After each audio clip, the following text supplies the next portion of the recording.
Becoming You show with me, your host, Leah Rowling. Do you believe you are capable of choosing your future? Sometimes it takes just one person to believe in you, or you to believe in yourself.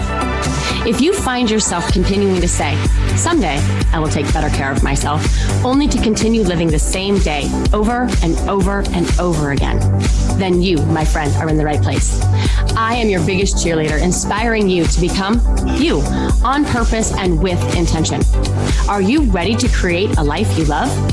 I'm excited to share with you some big ideas that you can use today to inspire, impact, and influence your life and everyone in it. The Becoming You show starts now.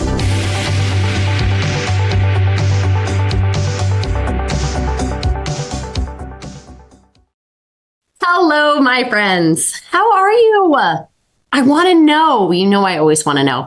I just came back from an awesome trip. It was super relaxing and it was so much fun hanging out with my sister and her beloved and me and my husband. And it was just the four of us. And it was very relaxing. And yet at the same time, I'm super excited to get back to my routines, to my work, to my friends, to my other family, to my habits, to my rituals.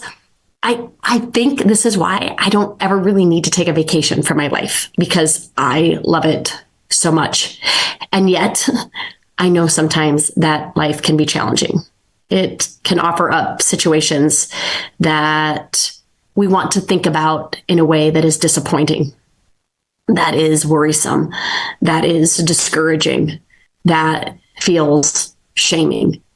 I know if you're listening to me right now, there is most likely something that is on your heart that's keeping you up at night, that you are worried about, whether it be a health diagnosis or a kid or something that's going on in your marriage or something that's going on in your work, whatever it is.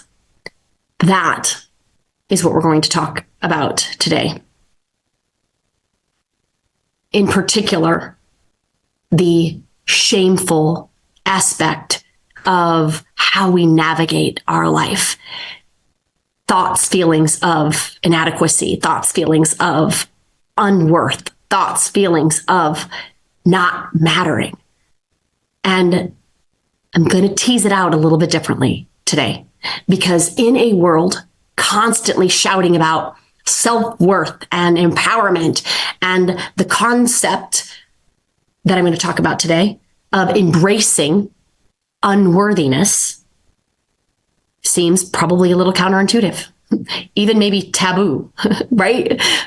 But stay with me. In this episode, we are going to dive in to the shadows of unworthiness, exploring why sometimes to truly understand and believe in our worth, we first need to let in those feelings of unworthiness. For me, at least, by confronting my unworthiness, I can finally wake up to my truth. And my hope is this is true for you. I recently found myself on the other side of this very topic. And as you know, most of my podcasts are based on what I'm navigating through in my life. I share on the podcast all the time that every problem is a thought problem. And I believe that at the core of that, we can all boil it down to a worth problem. I coach people to choose worth. I wake up people to their worth. I invite people to consider that their worth is unshakable, irrefutable, non-negotiable, and our inherent birthright. And yet, mine was shaken. I found myself after a situation full of all the feelings. I was sad, I was mad, I was scared, I was annoyed. And I was all of these things because I am forever a student of this work. I am still learning how to navigate my hurt without hurting other people in the process. And worse, I haven't quite learned how to hold space for those that I have hurt, because my knee-jerk reaction is that I'm incapable of hurting someone. The sheer notion that I can hurt other people goes against my value, goes against my worth proposition. Growing up, I was a good girl. I was spoken when spoken to. I was pleasing. I was accommodating. I made people smile. And none of this is inherently bad, right? Until I am bad. And when I am bad, I make it mean that I'm not good. And when I'm not good, I make it mean that I'm not worthy. And when my good is challenged, right? Usually by way of someone calling me out for doing something, someone calling me out for saying something, someone calling me out for sharing opinions about how I feel and what I think about my children and my work and my friends, behaving in some way that is not pleasing, I immediately get defensive. I make it mean that I'm wrong. I make it mean that I'm not a good wife. I make it mean that I'm not a good mom. I make it mean that I'm not a good friend. I make it mean that I'm not a good daughter. And when I make it mean that I'm not good, then I'm bad. And therefore, if I'm not good, then I'm not worthy. And that correlation, that formula is probably the work of my life. Untangling this formula will be a forever practice for me. And I have made tremendous progress, but there is still work to be done. Can anyone relate to this? I have so many client calls around this that I wanted to have a conversation about it, a conversation about how we show up in conversations with ourselves and others. I shared in the last couple of podcasts how we show up in fear, right? We get defensive, we argue, we justify, we explain. Until we look at it and we understand why we do it, we will continue to do because we are just unaware. Shame, unworthiness, it likes to hide. And you can't confront something you can't see. Too many of my clients, myself included, as you know, I'm forever my first and foremost client, include themselves in this struggle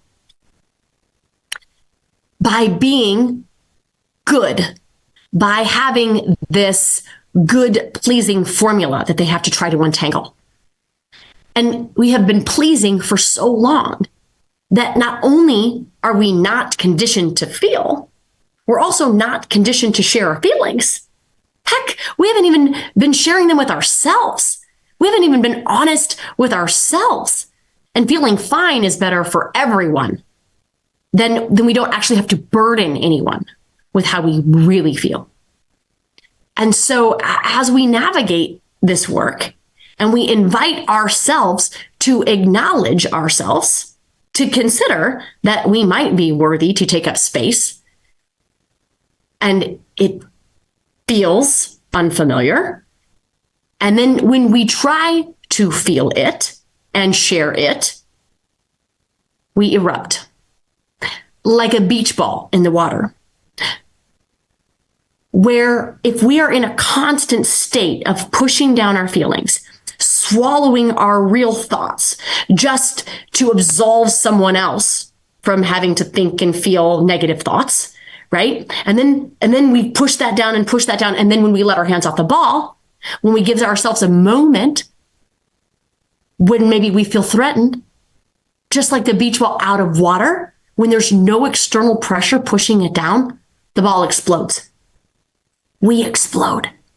And sometimes when that happens, we show up in ways that are hurtful. This work, is to allow for our hurt without hurting others in the process. And sometimes when we don't do this successfully, we negotiate with ourselves as to whether or not it's worth trying. It's worth bothering. I used to offer this to myself. You don't know how to feel without feeling too bad. You don't know how to consciously express yourself. Leah, you are ridiculous when you are emotional. I would be so annoyed with myself as to why I haven't learned the skill of feeling, of sharing my feelings without hurting feelings. Why haven't I learned the skill of being hurt without hurting others?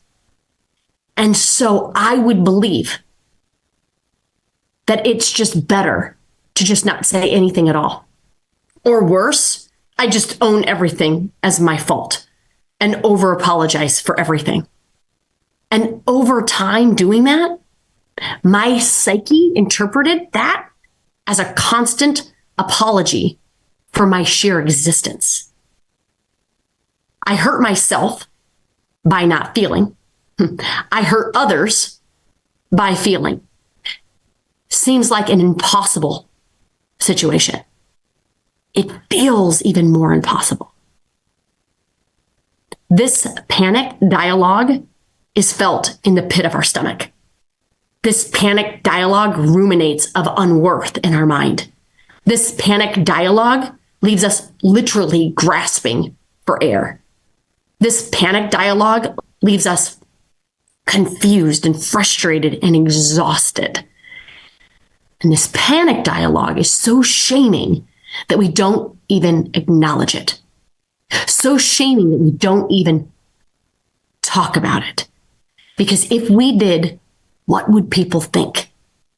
They would think we're crazy. They would think that we're ridiculous. They would think of us exactly as we think of us. And that confirmation would be intolerable, unbearable. And so we dismiss it. We discount it. We pretend that we're fine. And the vicious cycle continues. We don't let ourselves matter, nor do we give other people a chance to confirm our mattering. And therefore, we are left with no proof of our worth. We feel lonely. We feel stupid because we haven't really changed at all, even though we've tried. Like for me, friends, this looks like this. Leah, you say the old you, but you are the same unworthy girl you've always been. You coach unworthiness, but it escapes you. My clients say this to me all the time. Leah, I know the work. I'm doing the work. And yet I still struggle with feelings of shame, feelings of unworth. And hence the name of the podcast, Embracing Unworthy. You see, there's so much conversation out there on unworthiness. Heck, the tagline of my book is a wake up to your worth. But that's the thing. You have to wake up to it. In order to wake up to our worth, we have to face our unworth. We have to face all of the unworthy patterns that our unconscious mind hides from us and embrace them lovingly. If we don't, shame, fear will send us right back into hiding. They don't want to be seen, friends. It requires tremendous courage to bring them into the light. We would rather just abort, right? Power down this computer of our mind. But the virus is still there when you bring it back online. These shaming, unworthy thoughts don't just go away because we don't acknowledge them. They fester. They fester into formulas. They fester into unhealthy habits. They fester all in an attempt to prove to you that you are right, that you are unworthy. And if we're going to shift these patterns, right, liken it to running the antivirus software, we have to know what we're dealing with. We have to know, and love is the way to know. Compassion, grace, openness, humanness, surrendering, understanding is the way to heal and restore. And I don't know about you, but when my computer has a virus, there's no dealing with it, right? It has to be eradicated. The source has to be identified. The program has to be identified, and then it needs to be removed. And if it isn't, guess what happens? Your computer runs a little slow. It runs a little sluggish. It becomes toxic to all the other softwares until eventually it crashes. Sound familiar? What in us needs to be eradicated, challenged? You ask? Fear. Fear. Fear in not being enough. Fear about our life not being enough. Fear that by going after the life we want, we will lose something. Time, money, resources. We'll lose status. We might lose friendships, relationships. And we forget that in order to lose something, it would have had to be ours in the first place. And I want to remind you of this, friends. We are not the rightful owner of anything besides our own experiences in this life. And yet I think so many times, so often, we are more worried about losing things that were never ours than never having that which is. We also fear that our outcomes will not be what we wanted. They'll be different, if you will, from our expectations. Fear that it won't be better there because we're still resisting the truth that it won't. Friends, it's not any better there than here. Your results do not create a better life. Your thoughts create a better life. Your results just create new situations for you to think about and experience. And when we forget that, we become impatient with the journey. We also have fear that comes from worry and what ifing our journey, the path. What if there are obstacles? What if there's discomfort? What if there are challenges? What if it is hard? What if I can't handle it? And what I want you to hear me say is this. If you are on a journey right now and you are putting yourself out there on a path that is unfamiliar, as paths are, is uncertain, as paths are, I promise you, you can handle whatever that path has in store for you. And people will be like, Leah, you can't say that. How can you say that? I can say that because it's true. Do you know why I know it's true? Because the path would not have revealed itself to you unless you were ready.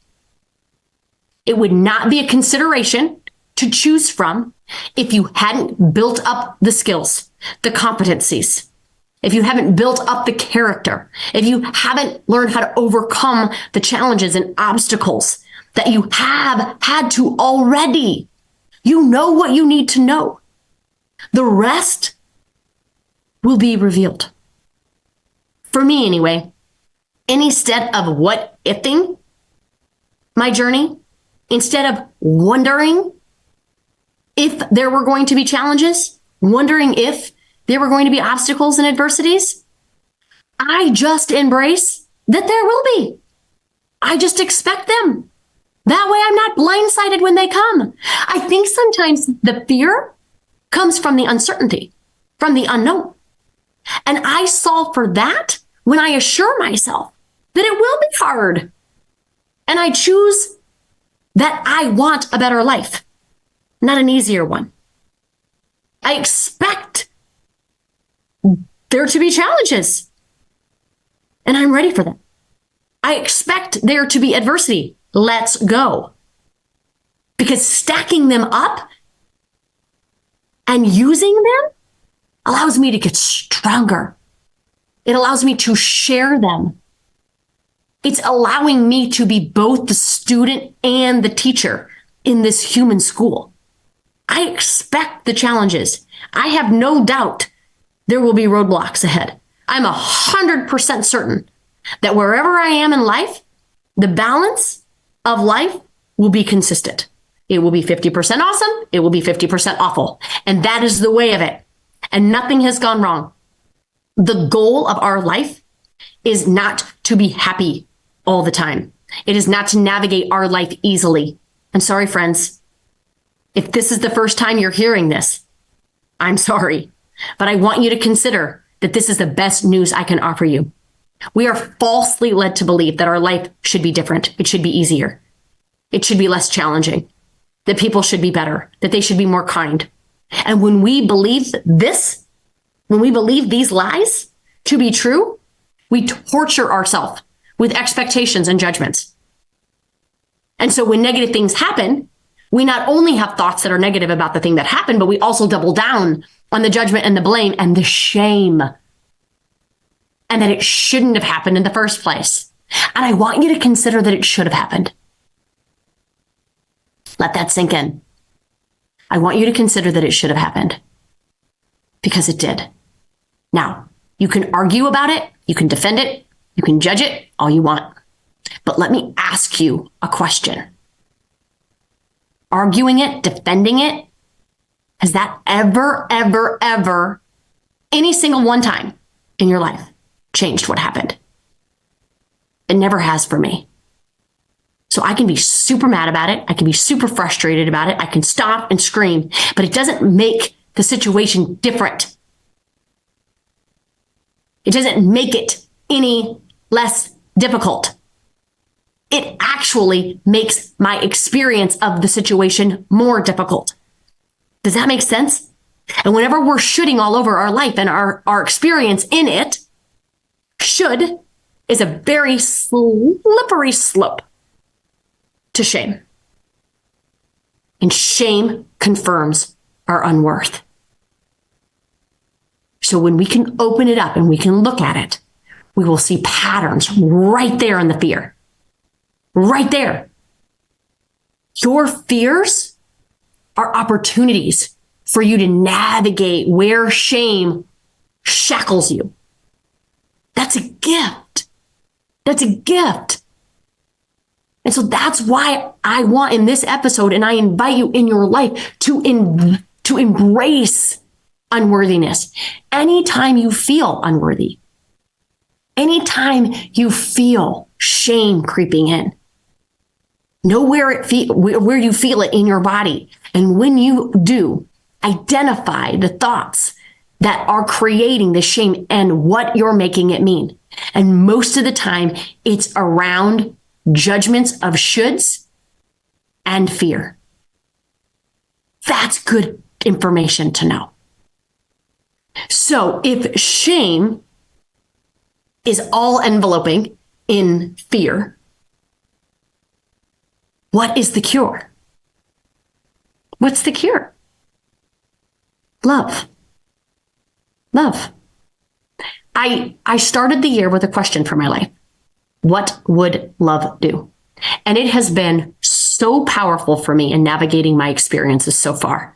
Because when I question in love, I do not feel like I need to hide who I am in shame.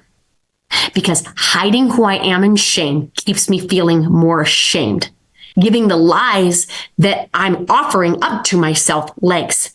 And those lies spread and they become webs that are thick and entangled. And those lies are what keep us stuck and feeling as though we're not making progress. Because the fact of the matter is that we're not. Think about a web and trying to navigate it. It's messy. And seemingly there's not a good way out.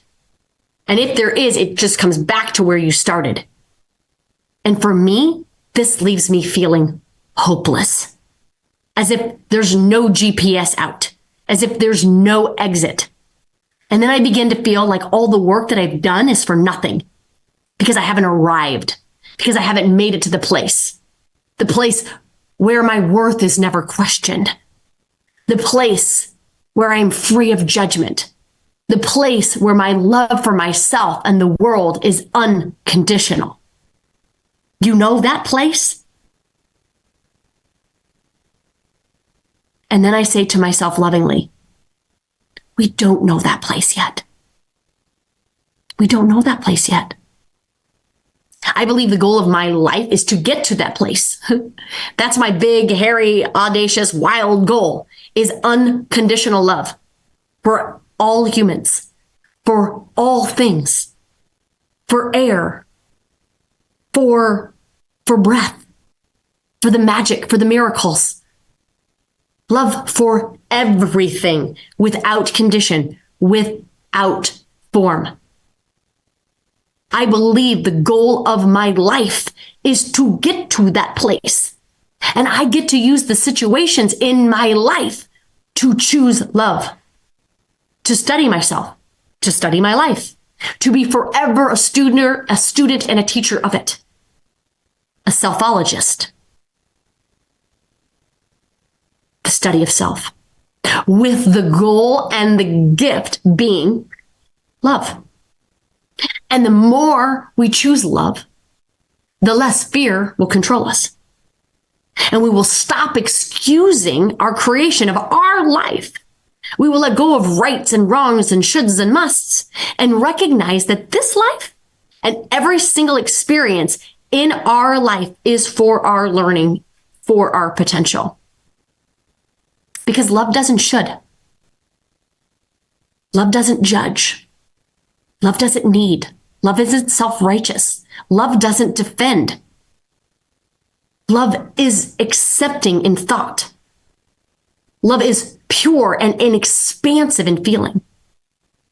Love cares, it connects, it collaborates, it cooperates, it creates, it grows, it appreciates in action. And ultimately, the result of all that love is just more love. Unconditioned, unbounded, infinite. And most of us, for all of our life, have been kept from the truth. That we're not exposing ourselves to the parts of ourselves that we need healed when we are denying ourselves of ourselves. That is the truth. That is where shame has a grip hold on us. That's where fear lives. Because when we're in shame, when we're in the feeling of not enoughness, we do not expose ourselves to the parts of ourself that need healed.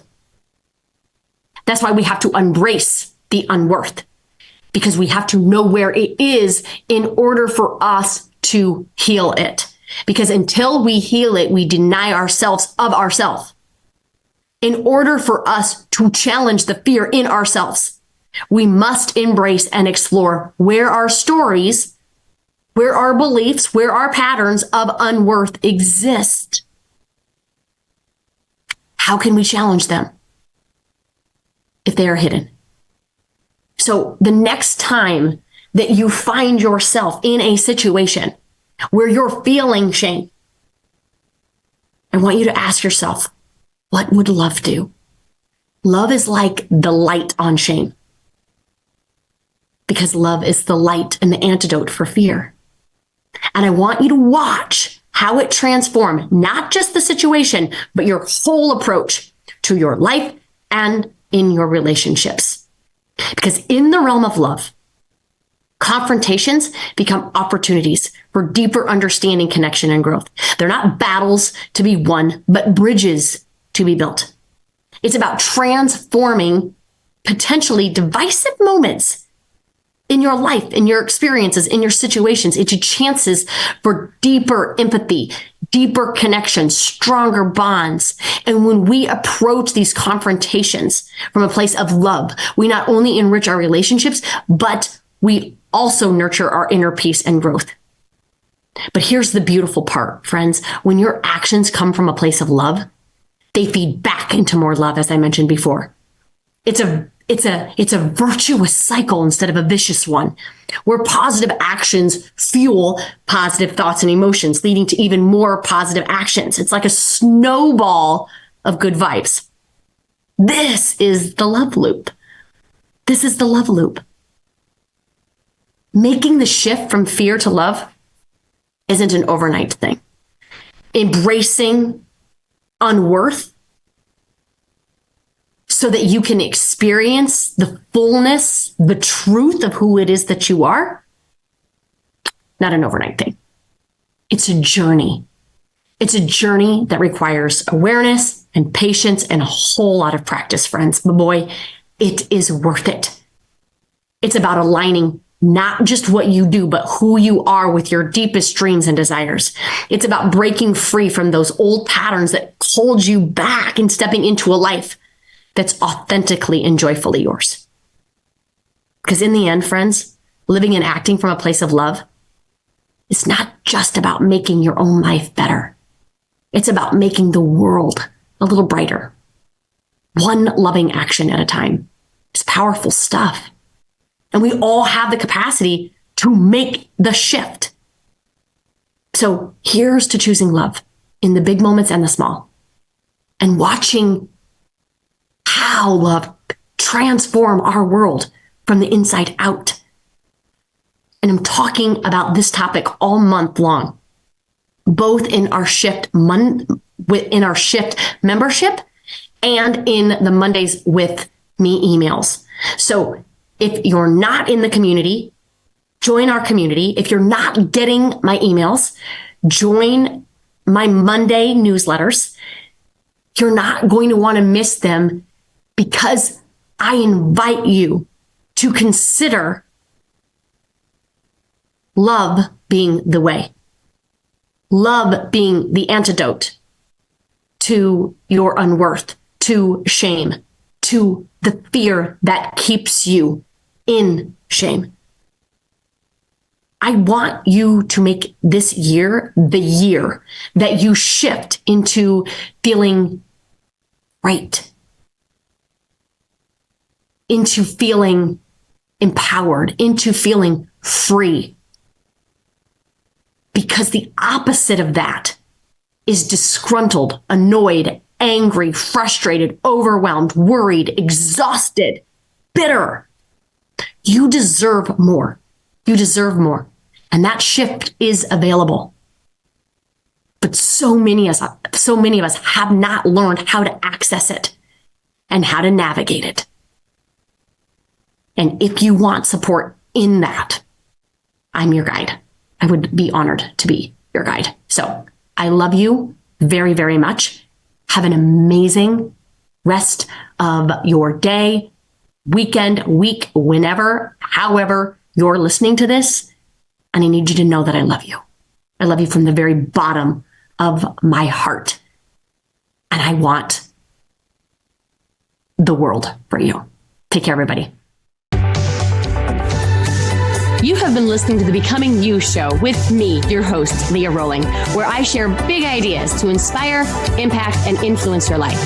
Tune in every Friday at 11 Central on transformationtalkradio.com for your morning cup of coffee, the hug you never want to end, and that inspirational message that you felt was written just for you.